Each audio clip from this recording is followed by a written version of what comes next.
guys, welcome to Bright Future YouTube channel. My name is Nomsa Mashaba and I'll be having you guys for physical science mechanics, and I'll be introducing you to frictional force. Okay, then let's talk about the force of friction.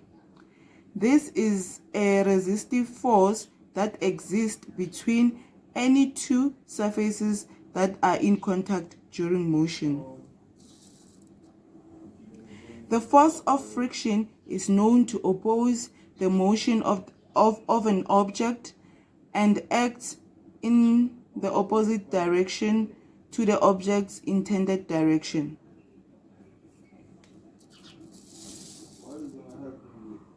There are two types of friction forces that we are going to come across.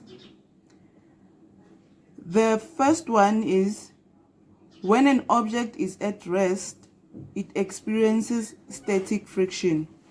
The second one is when an object is in motion, it experiences kinetic friction. Both of these depend on the coefficient of friction and the normal force. The coefficient of friction is a property of the material you are working with. It is denoted using a Greek letter mu. So this is our Greek letter mu. And the coefficient of friction gives us an indication of how much roughness exists between the two materials in question. So for example, guys, it will be very difficult if we were to try to slide a wood over a carpet. It will not be easy because of high coefficient friction. Okay, guys,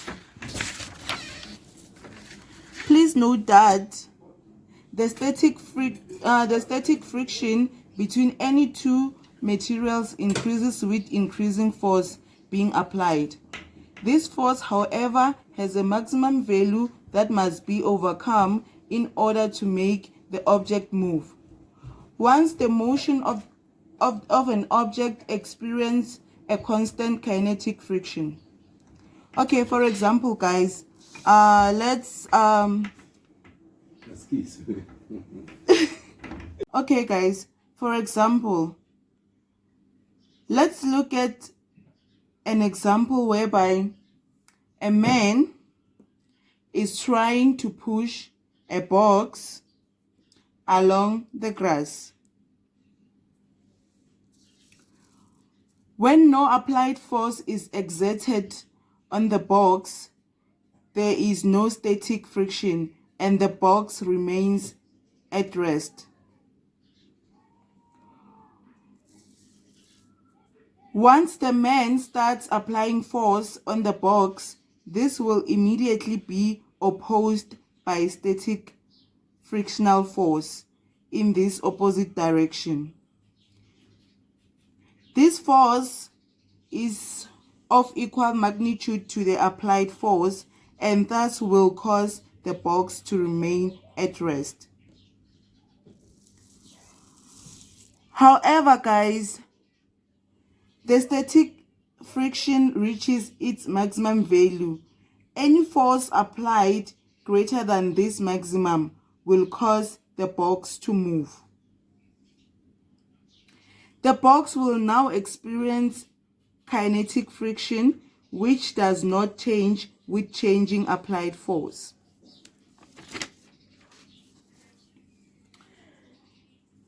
Okay, guys, let's try to where's the thing? Oh, flip. Okay, guys, let's try to understand this situation using a hypothetical graph where we have a frictional force on our y-axis and our applied force on our x-axis. When no force is being applied on our box, then it means no frictional force is experienced by the box. And then here, when the force of 3 newtons is applied on the box, a friction of 3 newtons is being experienced by the box. This continues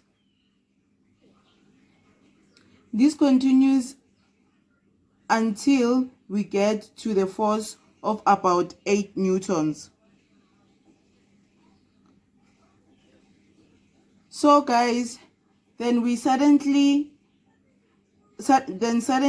when we apply a force of 10 newtons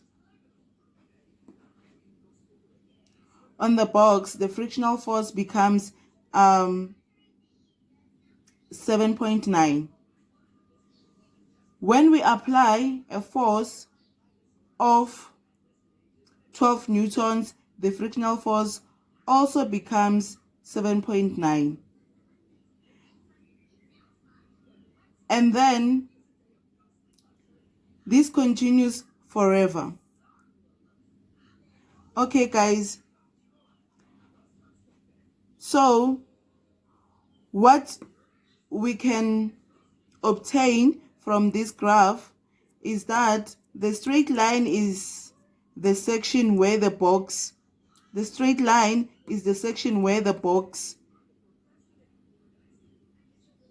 is experiencing static force. This top here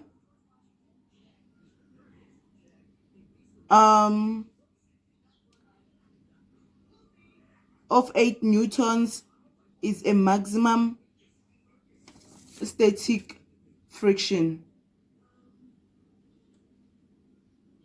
or the minimum force which is required to get the box moving.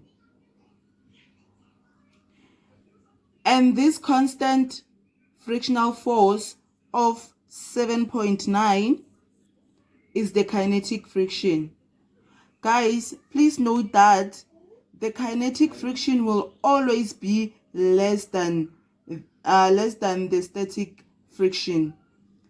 And in fact, the static friction,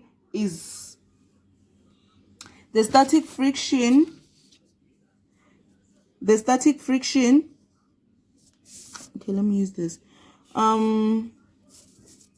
The static friction is less than or equals to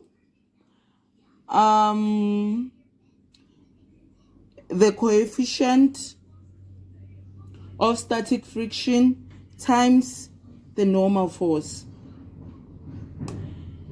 And here the kinetic friction is equals to the coefficient of kinetic friction times the normal force.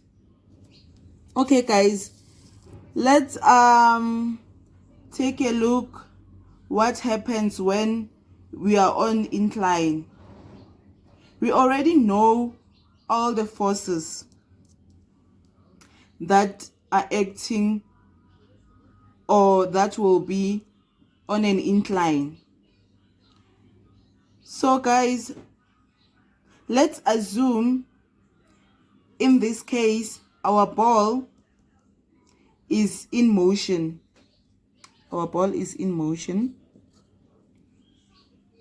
So it experiences kinetic friction.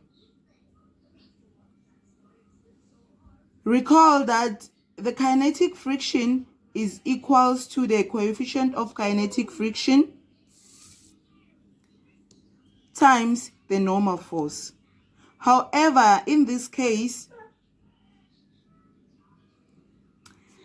the normal force is equals to the force of gravity, which is perpendicular, which is this one.